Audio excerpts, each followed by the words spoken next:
তবে মেসির কপালে দুঃখ আছে, ওর খেলাধুলো হয় না।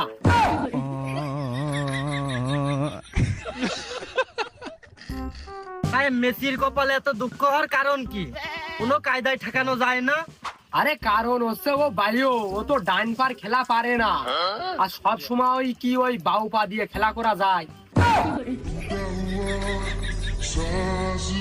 তা ওরা আরো খেলা শিখতে হবে, আরো খেলতে হবে। ও তো খেলার বয়সই শেষ, ও দুনিয়া যা যা দিতে যায় সব দিতে শেষ, তখন অবসর নিয়ে বসে থাকবে। ওর এখন আবার এই ডাইনো বাইও তো খেলা শেখার দরকার কি? আরে বিষয়টা তা না, ওর খেলার বয়স ওই যে শেষ হতে গেল, अच्छा ও বাম পা ছাড়া খেলা পারে না। তে অবসরটা, কারণ ও তো যে ডাইন পায়ের খেলা তো পারে না, ও খাবে কি, ও চলবে কি? আরে রাজার গুলা যদি ভরা থাকে, যদি বসে বসে খায়, সে গুলা শেষ হয়ে যায়। আমার টেনশন হচ্ছে ওই মেসি শেষ বয়সে ও কি করে খাবে।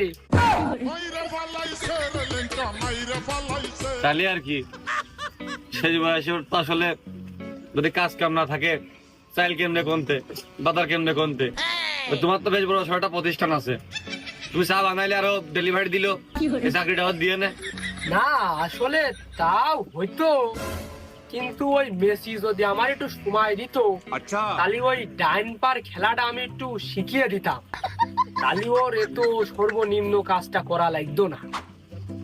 একটা দিন আমার কাছে তো আসবে, ও ডাইন পায়ে গাছ বেঁধে দি, ও ডাইন পাটাও রানিং হয়ে যায়।